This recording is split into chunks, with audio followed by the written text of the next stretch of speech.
room.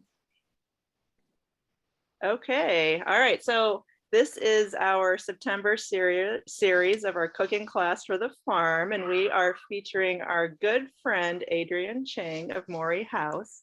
He is in Occidental, beautiful Occidental, and I will let him talk about what is on the menu for today, but he has been part of the farm and with the farm since 2019, and we consider him a dear friend of our family and now the farm, and we're really honored to have him teach this class today. So, and then what I would love to have everybody do, you don't have to mute yourself. If you have a question, go ahead and unmute yourself, and it can be casual and ask, or if you don't feel comfortable doing that, you can type it in chat and I can I guess interrupt Adrian and ask the question. All right, so Adrian, take it away.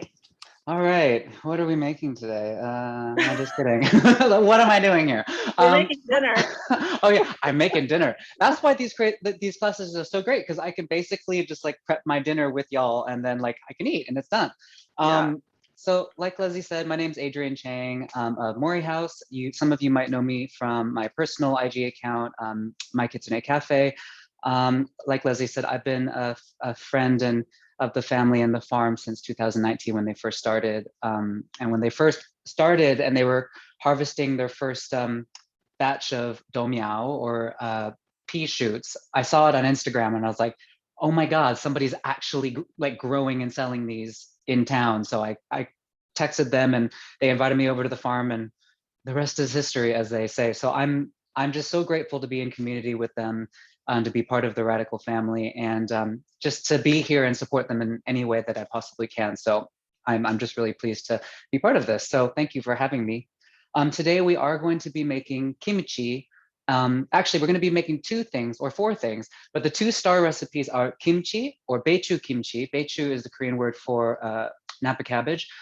Beichu kimchi, and also hakusai no tsukemono. And hakusai is the Japanese word for Napa cabbage, and tsukemono is kind of like a blanket term for just pickle. You can also call it shiotsuke, which is kind of like a salt pickle.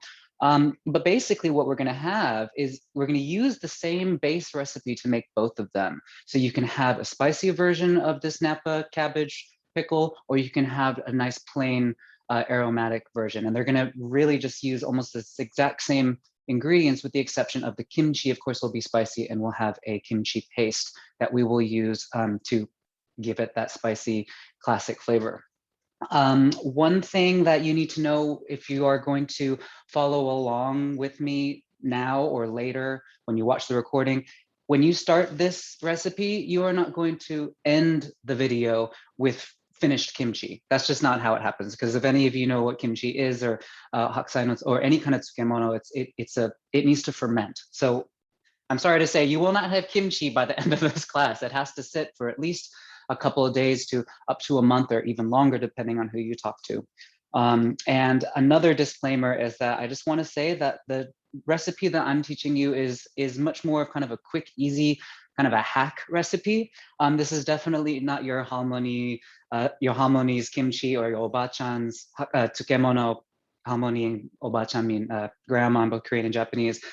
I'm not doing the traditional way. I'm doing one that's faster. And so in fact, the type of kimchi that I'm going to make today is actually called mak kimchi, M-A-K. And that's when you pre-cut it into pieces and then pickle it.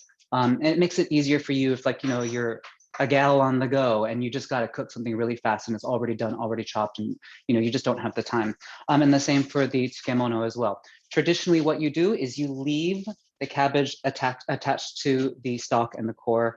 You slice it lengthwise, and that's how you pickle them normally, or ferment them. But again, that method takes quite a bit of time, and I'll explain as we're going, but I'm again going to teach you a quick recipe for this. So what I'm going to do is I'm going to switch my camera so you can see what I'm looking at. So what I've done, and traditionally what you should do, is when you have when you're making kimchi or any kind of Napa cabbage pickle, you should give it some time to dry out in the sun if you can. Preferably cold winter sun. So luckily for us today, it was a bit overcast on and off, and the temperature was quite cold, so it was kind of ideal. And the reason you want to do that is you want to kind of dehydrate all that excess moisture on the inside of the cabbage. That makes it easier for the actual fibers of the cabbage to pickle. It makes it ferment faster and a little bit more evenly, because as a lot of us know, Napa cabbage is has a very high water content. And so what I've done to kind of speed it up is I've cut it in half lengthwise, just so it opens up a little bit, and it's been sitting out in the half sun, half shade for, I don't know, a few hours. You don't have to do that. You can just go ahead and start just with a whole Napa cabbage. That's not a problem. So what I'm going to do, just move my basket out of the way. Hopefully I won't miss any steps because I'm not actually looking at my recipe at the moment. I'll explain what this is in a second. Where can I put this where it's not going to fall on my foot? Okay, so you need a bowl, like a large bowl or like a pickling pot, even better, or anything that's kind of, you know, deep and round. And you're going to also need a plate or a lid or something that kind of fits just within the circumference of that vessel. And you'll find out in a little bit later why. I've got my cabbage. Oh, so I've already had. Adrian, your camera is very blurry now. You know why? It's because I brought up the Oh yeah. Yeah, it tried to autofocus. No, there we are. Yeah, just let me know if that happens again. These fancy cameras. I already have them lengthwise. I'm going to cut them lengthwise into eighths. You can also just do quarters. If you've got a really big ass Napa cabbage, you might want to you might do eighths. If you got a really small one, you might just do quarters. It's up to you how big you want the pieces. And then I'm just going to cut them into large chunks. I'm going to keep the bit that is attached to the core and the stem. I'm just going to chuck them into the bowl. So 2 to 3 inches, up to my first knuckle is about an inch. So I'll probably just do like 2. They're definitely not even.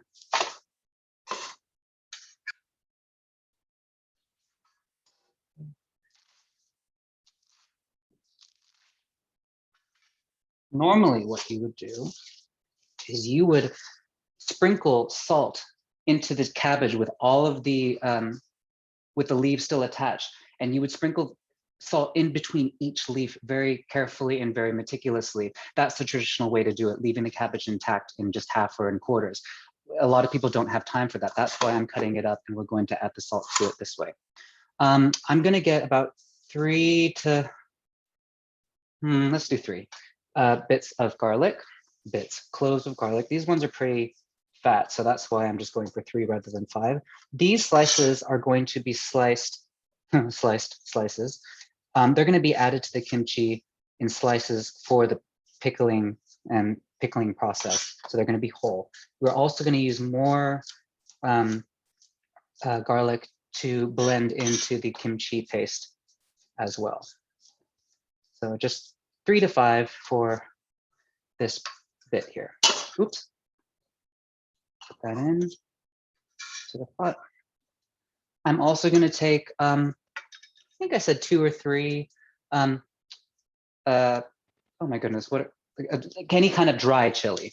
I think it's about 2 or 3 of those should be fine, and just chop them, you know, just roughly, kind of finely, I guess you could say, whatever kind of size you want.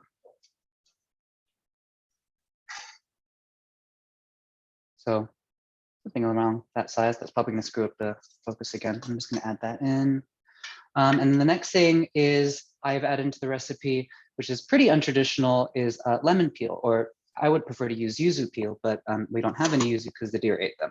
So what I've done before is I've peeled off the skin and just kind of scraped off the pith with a knife. But I've actually also got this kind of handy grater, which I'm also going to use. Just kind of treat it like you would any kind of zester or any kind of way you would grate zest, and just kind of use an entire lemon and use the zest and put it into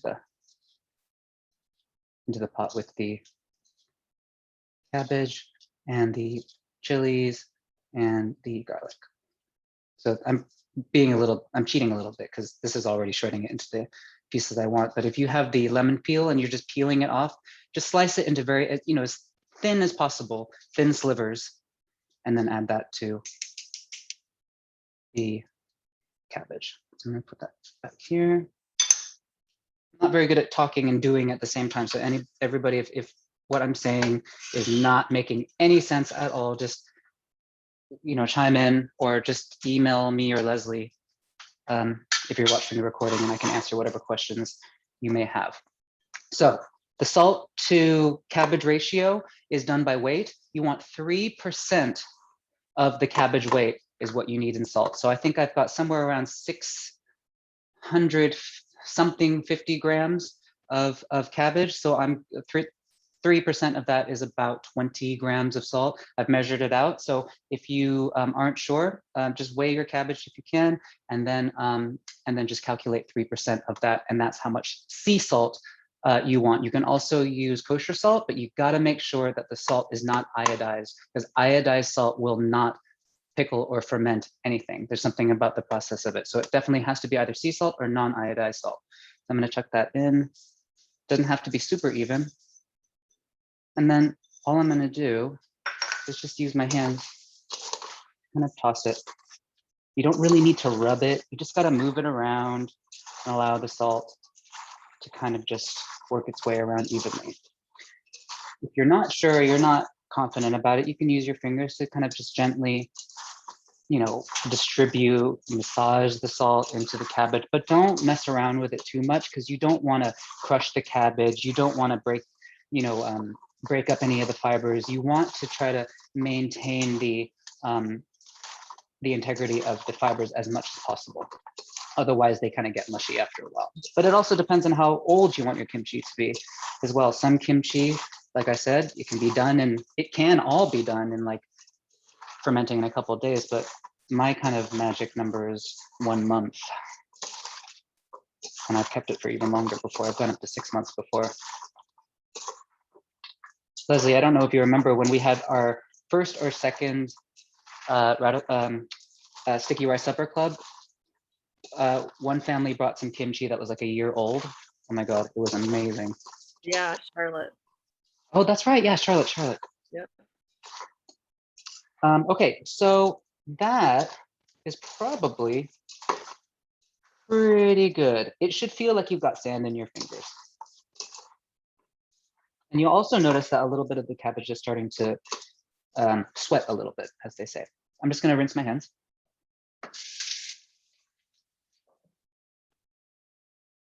Okay, the next part is you need that plate or lid or something or other that's going to kind of just fit almost exactly into the circumference of the bowl. This is not exact, but that's fine.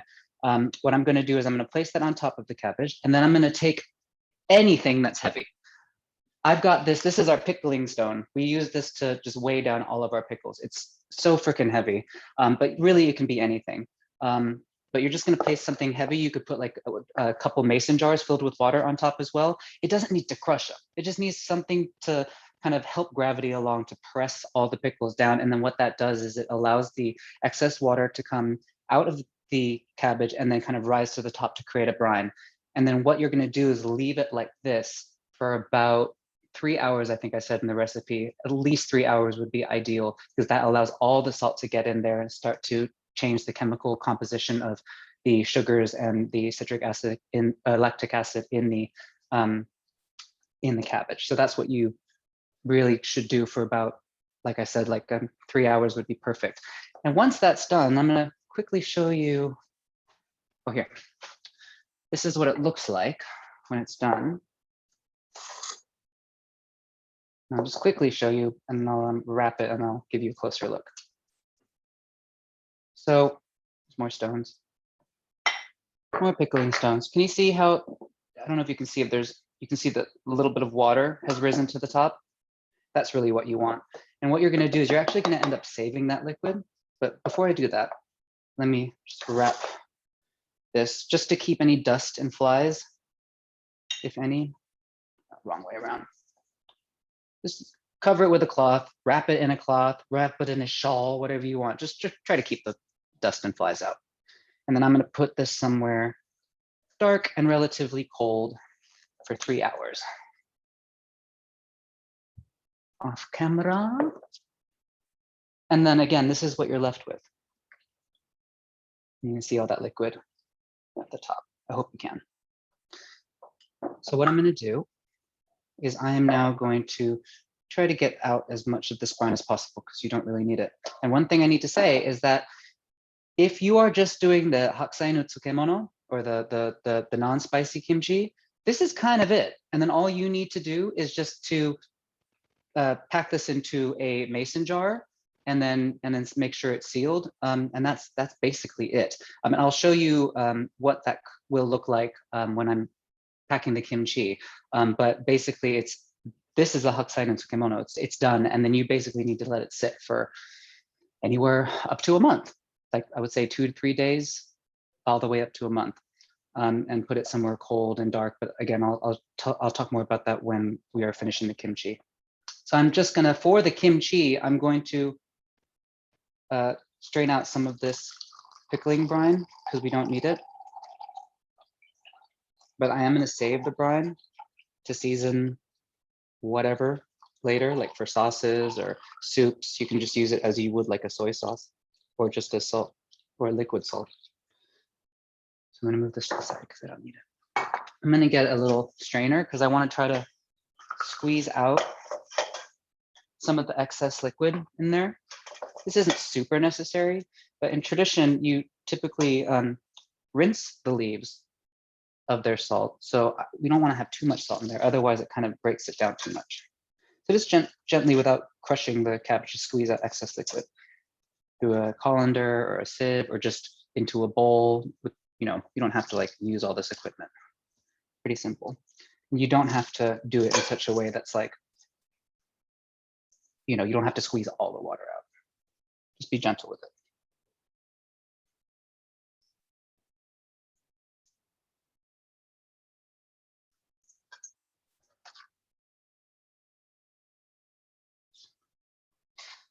So the reason I was stumbling with my words, that chili is chile de árbol, is the type I use, but you can also use a dried togarashi or basically any kind of dried chili pepper. Adrian, where do you get those lids? The wooden lids. Oh, the wooden lids? You can get those. If you're in San Francisco, you can go to Japantown at the hardware store there. They sell them there. Or any kind of a Asian market that has that specializes in Japanese kind of cookware will have those as well. I'm a very, very, very lucky. My husband made that for me. Wow, he's amazing. He loves me. He loves me. Okay, sorry, I'm taking my sweet A time. Okay, move this out of the way. Oh no, actually, I'm gonna save that. Oh no, I'm not. I'm just gonna use a new bowl. Screw it. Okay, so I'm just gonna put that to the side. This is kind of what you're left with at the moment. It's just kind of slightly squeezed out white kimchi or hakusai no tsukemono. So next, we're going to make our kimchi paste. Chris, can you do me a favor and get me a couple mason jars? I forgot to grab those. Move my pickling stones. Okay, so for the kimchi paste, again, a couple mason jars with a sealable lid. I think I said 3 to 5 cloves of garlic, something very similar. These are big, so I'm just going to do 3. As far as I'm concerned, the more garlicky the kimchi paste, the better. That's just me. I'm going to just roughly chop this up because we're going to crush it into a paste. It doesn't need to be perfect.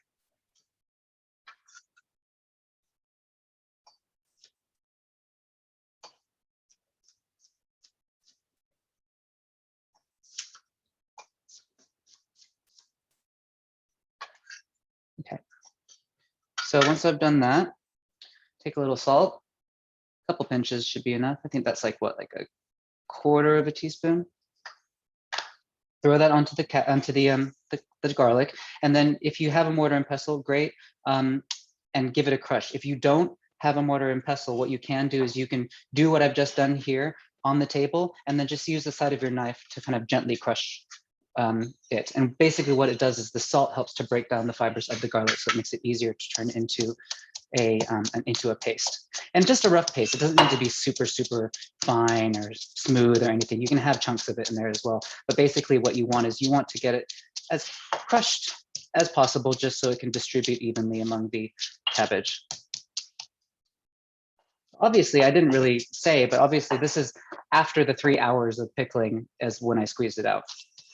So if you followed along with me from the beginning, then you really won't be adding this paste to it for another 3 hours or so. But feel free to follow along with me in making this paste. So it's done, and then you can just add it to the kimchi, to the cabbage after the 3 hours. Yeah, 3 hours. Okay. I think that's pretty decent. Yeah, that's fine. Okie dokie. So what you need now is gochugaru. It's a type of Korean chili powder. I like the coarse flakes. You can also get the fine ones as well, but the coarse ones is always my favorite because I like the texture. 3 to 5 seems to be my magic number. 3 to 5. I always do 5 tablespoons, but if you don't like it too spicy, just give it a taste. And I'll just honestly, it's just literally is just up to your personal taste. I think that's fine. Yeah, whatever I don't fit in, I can just do after class. And then, thank you. Give it a little mixeroo. Oh, that's fine. And it's very, very, very dry at the moment, as you can probably see. And that's why we add a little bit of fish sauce. Fish sauce varies, the flavor and the intensity and the saltiness varies on, where it comes from. So there's kind of differing opinions on this, but I find the Korean fish sauce to be a little bit smoother and a little bit saltier, whereas for example, like Southeast Asian fish sauces like Thai or Vietnamese fish sauces, for me, tend to be very rich, not quite as salty. Use whichever fish sauce works well for you. The reason we want to have the fish sauce in there because it adds the flavor, but then also because of the fermented aspect, it's going to kind of help it along. If you're vegan or vegetarian, don't worry about it. You could just leave it or add a little bit of soy sauce in its place. It's not really a super necessary ingredient scientifically, but it does add a really lovely flavor. I just added about 1.5 tablespoons. Can't remember how many I said in the recipe, but that should be enough. And it's still quite dry, and that is why I have saved the brine. I'm just going to add enough brine to loosen it up so it kind of has kind of a tomato pasty kind of consistency, I guess you could say. Something like that. Nice and smooth, moist, but not too loose or wet. And that is it. Once you have done that, move this out of the way. Once you've done that, you take your squeezed out cabbage, complete with all the garlic and the chili and the lemon peel or citrus peel, into a bowl. And then you add this paste to it. And then we're going to kind of help it along by massaging it or rubbing it into the cabbage very gently. This is the easiest thing in the world to do, and it is such a wonderful thing to just have in your cupboard, just ready to go. Okay, if you are weird about getting chilies or whatever on your fingers, use some plastic gloves. I just use my hands. So go ahead and just work this paste. I look like I'm kneading it in, but I'm not really. Just rub it gently into the leaves.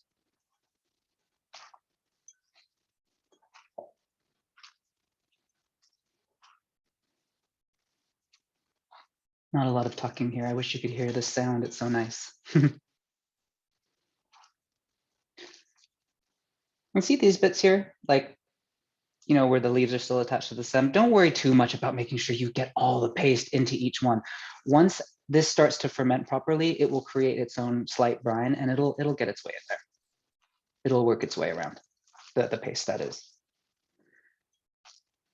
There's this joke, I think it was on Bon Appetit, where this white dude had in a test kitchen had done kimchi, and the video had a whole bunch of women with Korean women with their moms watching the video, kind of critiquing and making fun of it. And when the guy was like, yeah, now what you got to do is you just got to massage it in, and all the moms were like, massage, why massage? This isn't a spa. So I'm trying not to use that word too much, because the idea is you really don't want to, you know, crush your cabbage. You want to be gentle about this because you really want the texture to be nice and crunchy. I would say, ooh, let's get a little on that one. That's probably fine. Let me rinse my hand, or one hand that is, because I'm going to use the other hand to put into the jar. Now, when you've got a jar, make sure you sterilize it first. If you don't have time to sterilize it, use a little bit of sake with like a paper towel and just rub it all around the edges, let it dry slightly, and well, let it dry completely, and then you can put your stuff in. Just make sure you don't have lots of alcohol in there because you don't want that to be in the kimchi, but it's just a really quick way of sterilizing your jars if you don't have the time to boil water, pour it in, pour it out, let it dry, etc. When you add in the kimchi, do it little layer by layer, because what you want to do is you want to pack it all down in there. And again, you don't want to squish it. Let's see if I can show you. You don't want to squish it, but you just want to make sure that there are no or very few air bubbles or space for too much oxygen to occur. You really want there to be no space in between each piece or each layer of kimchi.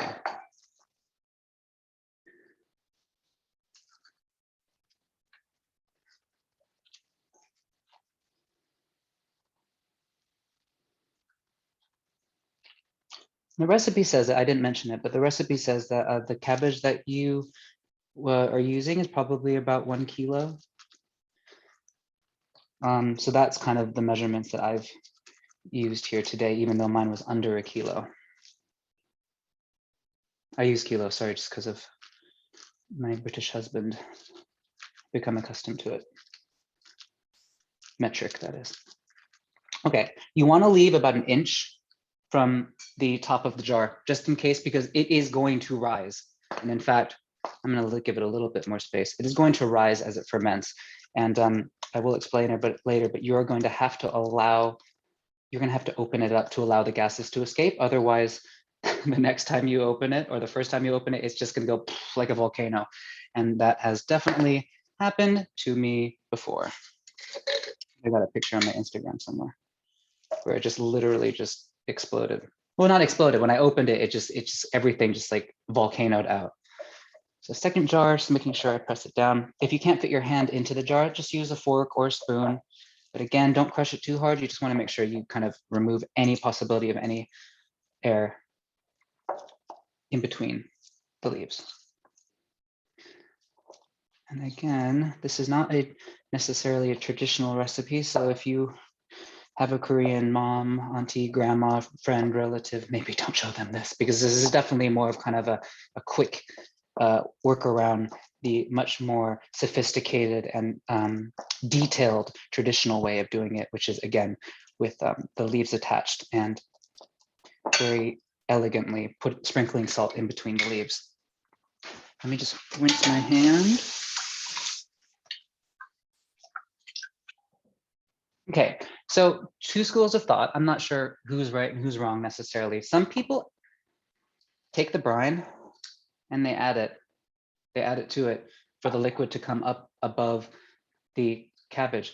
Traditionally, you don't do that. All you do is you literally rub the paste into it, and then you put it into your ongi or your pickling pot, and then that's it, and you leave it. And so I'm not going to put any extra brine in there because I don't want it to mush up the texture of the cabbage.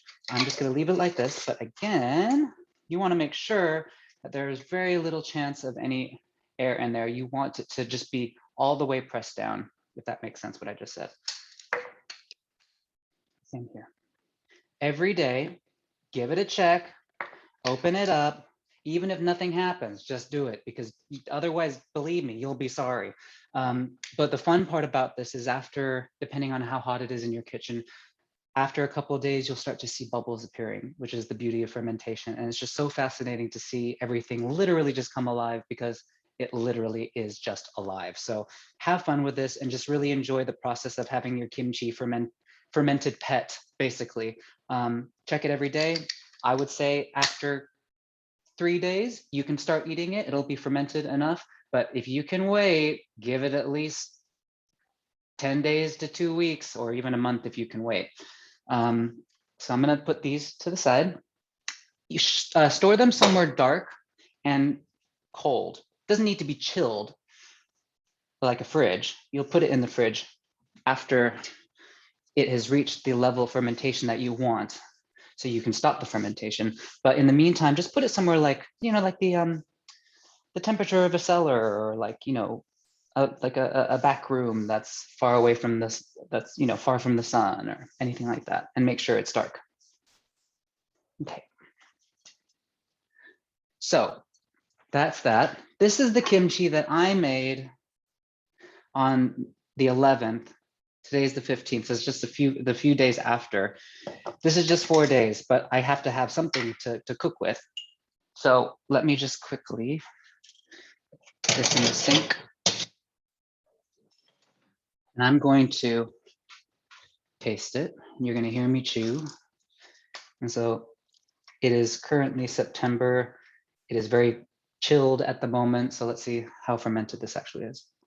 Ooh. Am I chewing? Ooh. Okay, that is definitely pickled and fermented. It's fine. Ooh, if it were up to me, I'd leave that for at least another 20 days or so. But what I'm going to do is I'm going to use this in the cooking for my dinner tonight.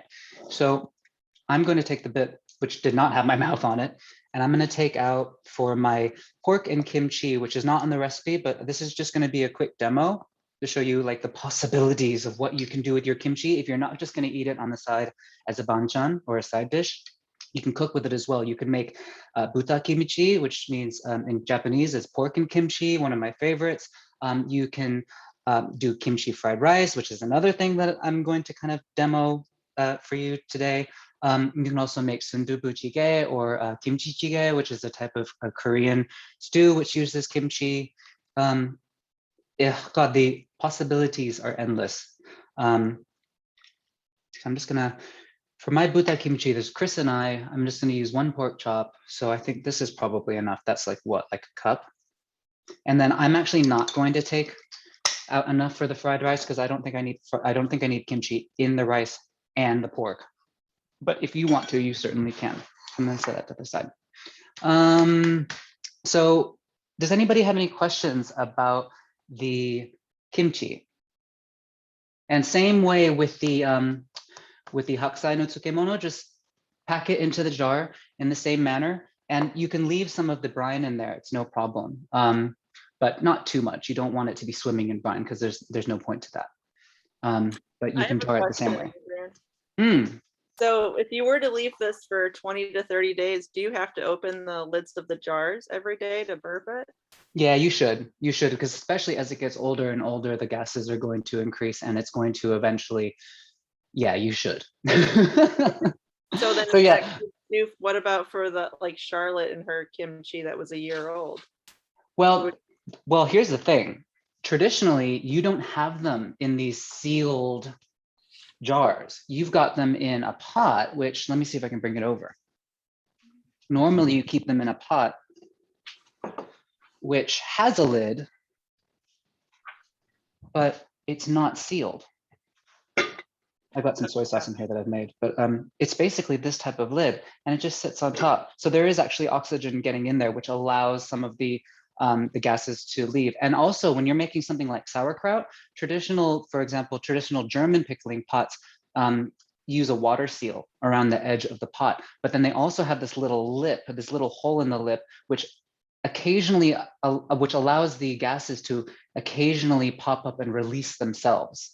And so traditionally, yeah, if you're leaving it for 6 months to a year, the pot that you're using is, is basically going to have a mechanism or a design which allows that to happen. But if you are keeping it for 6 months, for example, by a certain time, the bubbles are going to start dying down for sure. But leading up to a month, if you can be present at least for the first half of that every day, just to release the gas just slightly, that would be ideal. Or, at the most, like maybe every 1 or 2, like maybe 2 days. But you can also keep an eye on it. Like when this kimchi, when I made it, it was packed down all the way to here because I didn't have a smaller jar. By today, it was up to here. So you'll also notice that as it's fermenting, because it's alive, it is literally lifting and separating itself as it goes.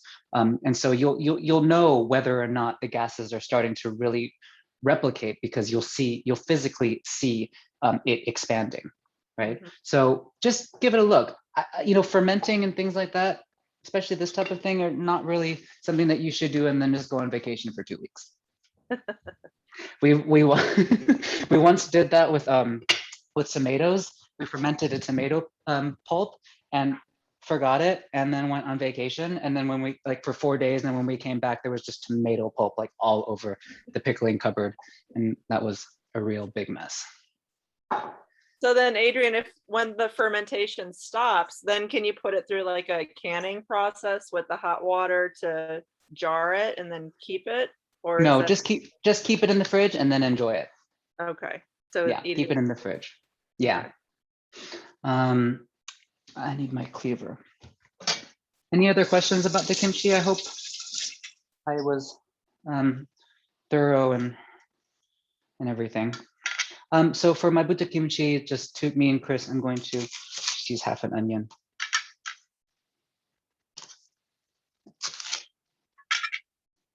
And quarter it, and then just cut it into just some thick slices.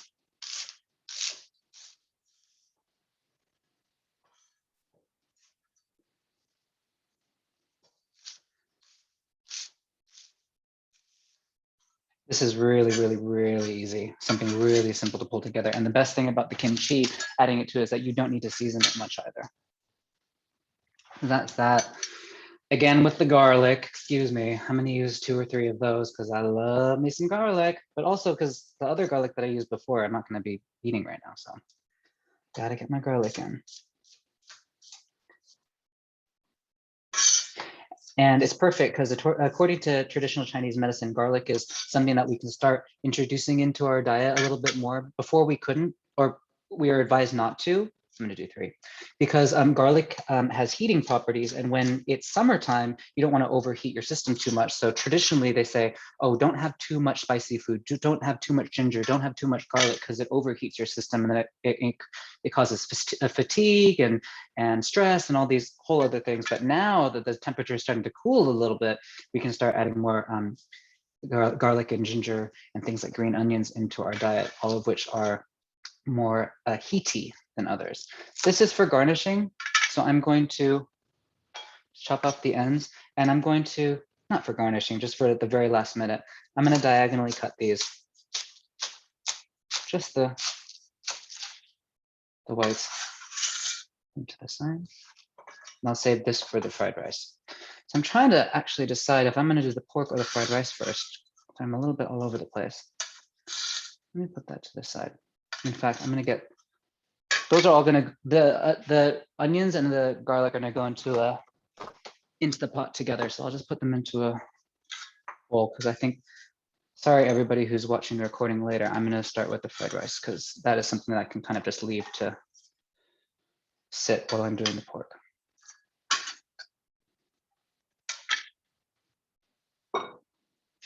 Let's see here. I'm going to get my pan. So the fried rice I'm going to make is without the kimchi, but you can add kimchi into it. Another great way to utilize the kimchi is a fried rice. And so I'm gonna make an eggy fried rice with green onions. It'll be really, really simple. So I'm gonna start with just getting the eggs together first. 2 or 3 eggs. I've got a cup of rice that's already been cooked.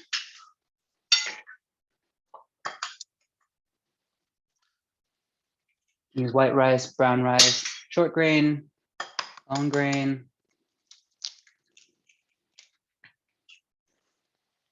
And one thing I do is I like to add, if you've taken any of my cooking classes before, you know I like to put potato or cornstarch slurry into my eggs because it makes it fluffier and makes it a little bit more custardy. So about like a teaspoon, or that's not really a teaspoon, that's like a teaspoon and a half.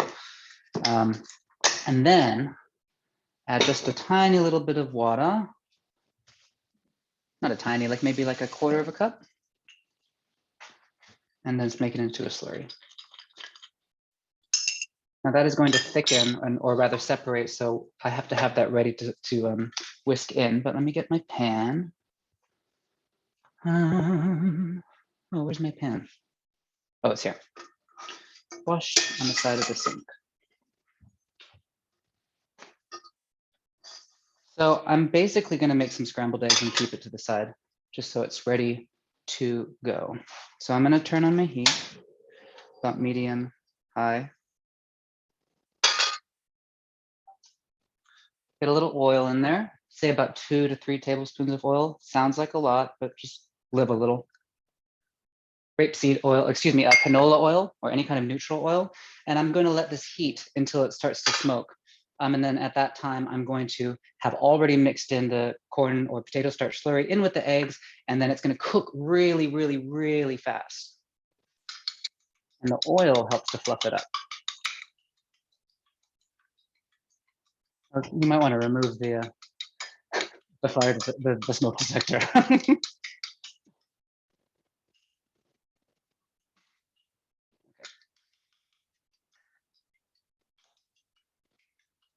That whisking. Almost there. Flame on this this burner is really, really strong. So much stronger than the one on our stove. This won't take very long, I don't think.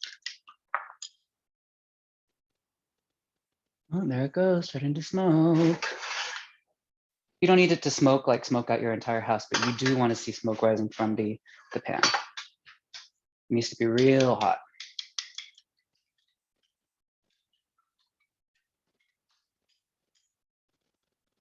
Oh, it is smoking. I just didn't see it. Oops. Okay. So what you're going to do while it's hot, pour the egg in and swirl your pan to keep it moving. And that will help it to keep from sticking at the bottom. And then I'm going to use, as it starts to set on the sides, I'm just going to bring the sides in and allow the liquid to pool around and underneath.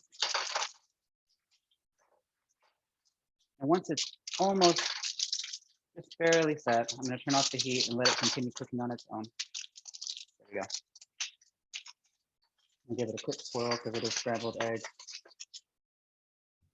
Thank you. And put it. Okay. Or later. And that's the eggs done. Okay, next. I walk. Eggs. Oh, you know what I haven't done yet, everyone? I haven't chopped the green onions yet. One sec. Because those are for my butter kimchi. So I'm going to use the ends of these green onions, maybe a couple more, because that's going to go into the, excuse me, the fried rice. Just roughly chopped or finely, whatever works for you.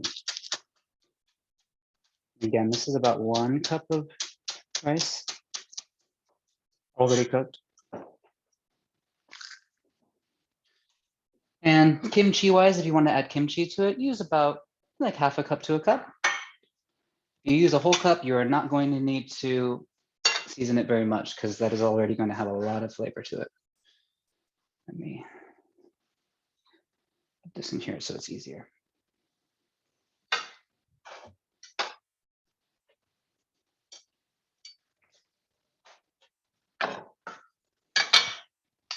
Okay. 1 second. All right. My wok. Medium, high. There we go. I'm gonna put a little oil in there just to, you know, because you need it. I have got this rice already made. So I'm just gonna break it up a little bit.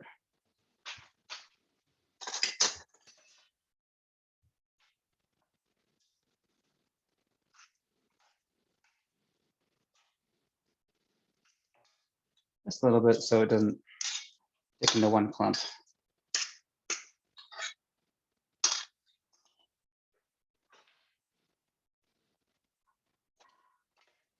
Okay, once that oil is hot, add my rice.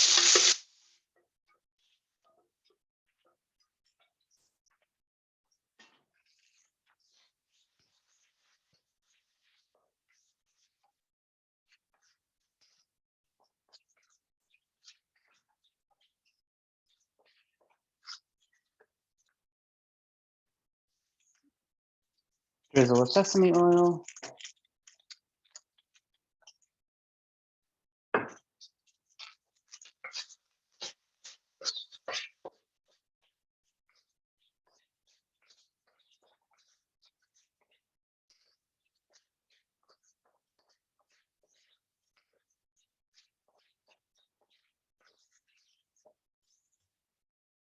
Pinch of salt. Notice the rice sticks to the bottom of the pan. You can do what my mom does. Use a little bit of sake or sherry to just deglaze it slightly.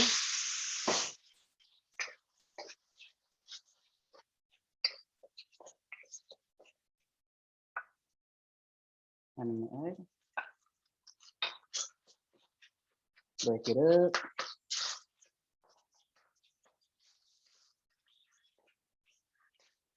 Chris is rubbing his tummy. Add the green onions. At this stage, add your kimchi. If you're not using kimchi like me, I'm just gonna give it a tiny little drizzle of fish sauce because that's what I like to use to season my food rather than just plain salt. And then I'm going to decant that onto a plate, which this is going to hold over the camera, over the heat to show you. Thank you very much.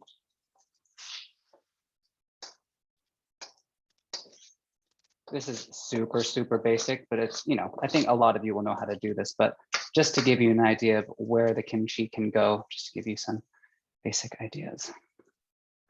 Okay. Right, that's that. Okay, you can, I'll just put this over here for now.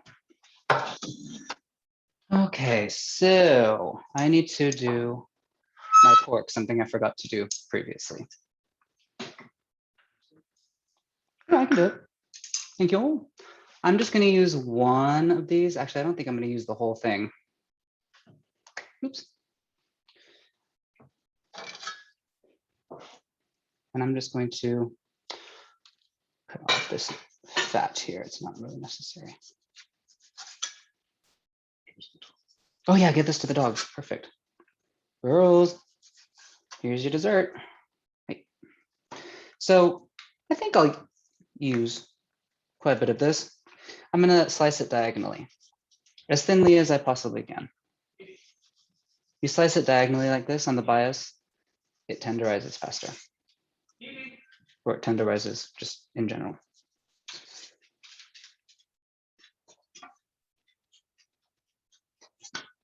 Everyone's so quiet, no questions? If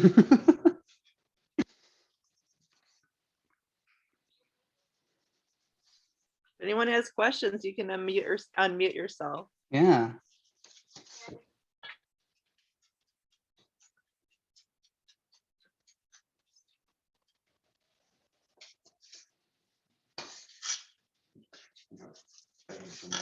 Oh, are they? Oh, here's B begging for more food. B, you've had enough. Adrian, were those fresh chicken eggs? They were, yes. So those eggs are care of Pooja, Geeta, and Miwa. Thank you very much. I, much like Sarah, am a crazy chicken lady as well.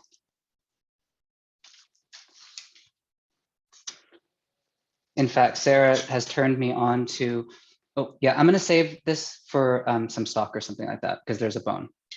I think that's enough for us, isn't it, babe? Yeah. Sarah and I are currently, well, I think she is reading a book by Alice Walker, which is a memoir about her life with her pet chickens. And it is probably the most wonderful thing I've read in ages. It's so cute. I mean, obviously Alice Walker, so she's such an amazing writer, but it's so wonderful listening to somebody else talk about how crazy they are about their chickens.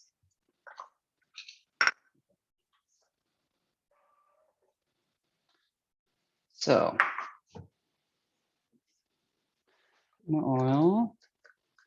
You can also use olive oil if you want. I am definitely not opposed to olive oil in East Asian cooking. I'm totally fine with that. Oh, wine, thank you. Jealous? Okay. So I just gotta get this heated up first. Let me clear some of this away.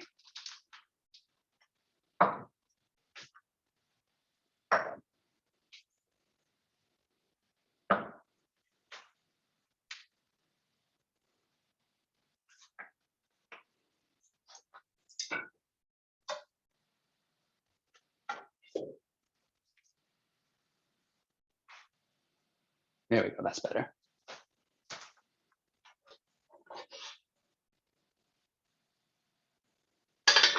One way to check to see if the heat is right is you can use a wooden utensil like a wooden chopstick or a spatula, and you put it down into the oil. If it's bubbling, that means it's hot enough. It's almost there. It's something my mom taught me. Needs a little bit more time. There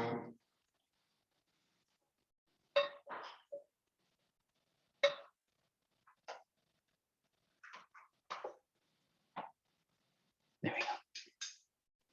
Okay, so first thing is going to go in is the onions and the garlic,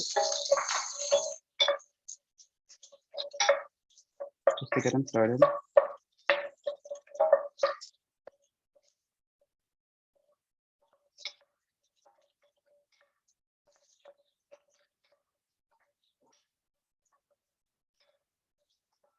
This is another really quick one. It doesn't take very long. Yeah. Ooh, that's high. Yikes. Once they start to soften a bit, I'm going to add in my pork. Adrian, Yes, what is your sous chef doing right now? sous chef, well, was pouring me a glass of wine. Ooh, I just lost an onion. I Here he keep is. seeing his feet. I wondered if he was going to make an appearance. Oh, I don't think he's going to make an appearance today. Are you going to make an appearance? No. No, he's still in his house clothes, so no, he'll be staying behind the camera today. Can you hear me while I'm doing this? Yeah, I can hear you. Oh, good. Okay, great. Yeah. So when the pork has changed color,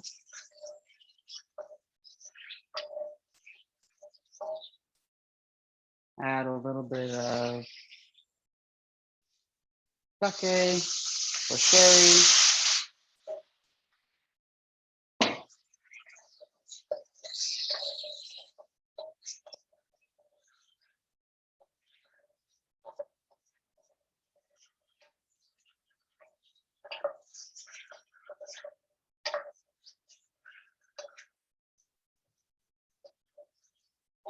I'm gonna use a little bit of fish sauce. Just a little bit, because I'm putting the kimchi in here. And I'm gonna let this liquid evaporate. The pork is cooking very quickly. You don't want to overcook pork. Obviously, you don't want to undercook it, but you want to overcook it. So these in, green onions. And that is almost reduced down. I don't want it to burn at the bottom.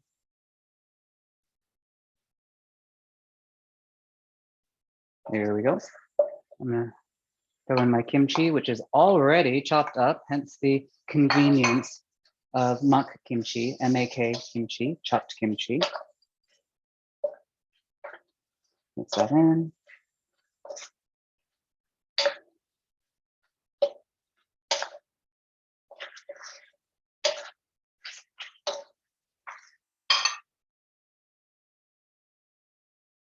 Hey, Chris, you want to get some rice bowls and maybe those banchan bowls for me?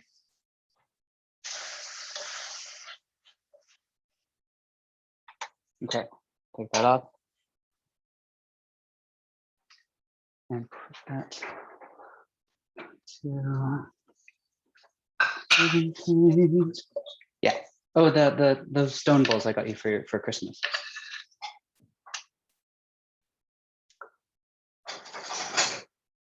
Oh, I wanted to use my favorite plate, but it's not all going to fit on there.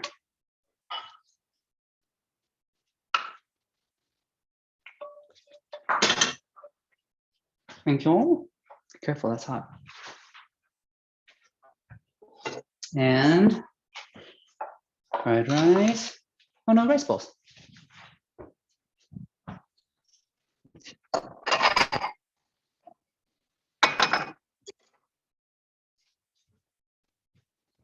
Adrian, Yes. if you're not into pork, what other meats have you cooked with the kimchi before that are successful? You could totally do chicken, which obviously I'm not having because I haven't had chicken since we got chickens. But you could do chicken, turkey.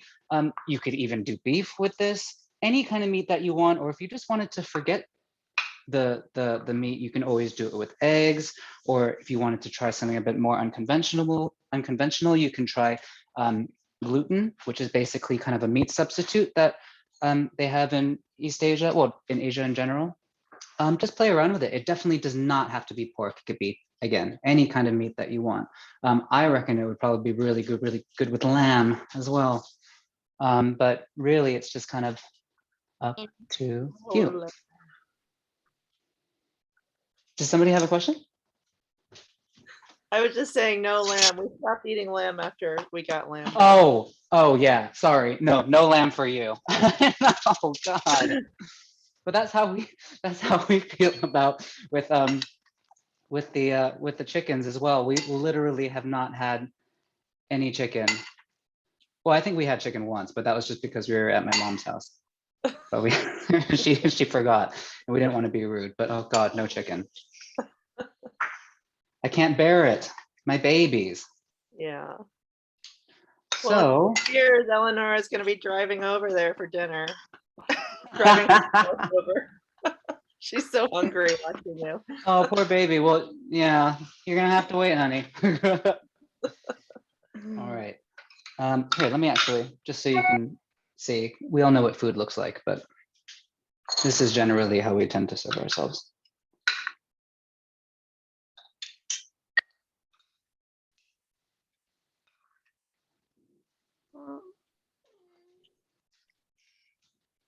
Edie, stop whining.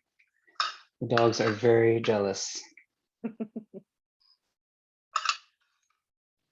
Oh, I just gave myself a hell of a lot more. Sorry about that. Sorry about it. All right. Okay, that is amazing. Everybody. Thank you so much, Adrian. No, thank you very much, everyone. I'm just gonna switch the camera over. You don't need to see our food anymore. But yeah, so if anybody, oh, hold on.